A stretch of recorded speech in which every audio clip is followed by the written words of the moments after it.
အားလုံးမင်္ဂလာပါရှင်ဒီနေ့ကတော့ကျမကြီးသတင်းကြိုးလိုက်ပြင်းနေတုန်းကကလေးတွေကိုကြောက်ကလက်ဖျားကိုလိုက်ပို့ပေးတဲ့ဗီဒီယိုလည်းဖြစ်ပါတယ်အနေအားဆိုလို့ရှိရင်လူတွေအများများတယ်ကျမတို့ဒီမှာတော့လူတော်တော်များတော့ဒီ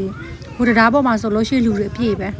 ငါးစားကျွေးဖို့ကအဆင်မပြေတော့ကျမတို့ဒီလမ်းကြားမှာဆိုလို့ရှိရင်လည်းဒီမှာရေကန်နေရှိတယ်ဒီဘက်ခြမ်းမှာဆိုလို့ရှိရင်ကျမကလေးကလည်းတုံရောင်းဖြစ်တော့လူကလည်းများတာနဲ့ဒီဘက်လူရှင်တဲ့နေရာမှာငါးစားကျွေးကြရပါတော့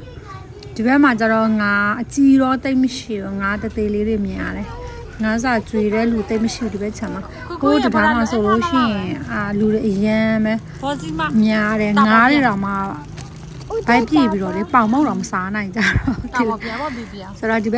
က်မှာဆိုလို့ရှိရင်တော့တကယ်ဘိုက်စားတဲ့ငါးတွေရှိတော့ပါနော်တကယ်လိုအပ်တဲ့ငါးတွေကိုကျမတို့သုံးမွှာတွေကကျွေးနေပါတယ်ရှင်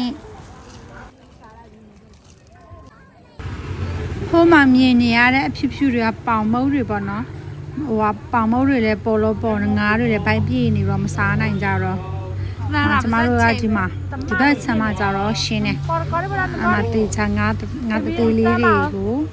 ငါတသေးလေးတွေပဲရှိတယ်ပေါ့နော်သူတို့မှာငါကြီးတွေနဲ့ရန်ဖြစ်เสียမလို့ဒီဘက်ချက်မှာကျတော့သူတို့ဘိုက်ပြေးပြီးတော့မှကျမတို့လည်းကျွေးခဲ့တယ်ဒါတော့ကျမပါရှင် no makeup ပါမျက်မှန်နဲ့ကမကြည့်မတတိမကြီးအခုလိုအဲ့လေးနဲ့မနောက်တယောက်ကြတော့ငါးစားလဲကျွေးသူတို့လည်းစားဒီပုံရဖို့ကမနေပဲပြောရတယ်ရေကမုတ်ကျွေးပါမယ်ဆိုတော့ပြောပြီးရိုက်တာအမပီးတွေကိုတောင်းနေပြီးရေကမုတ်စားဖို့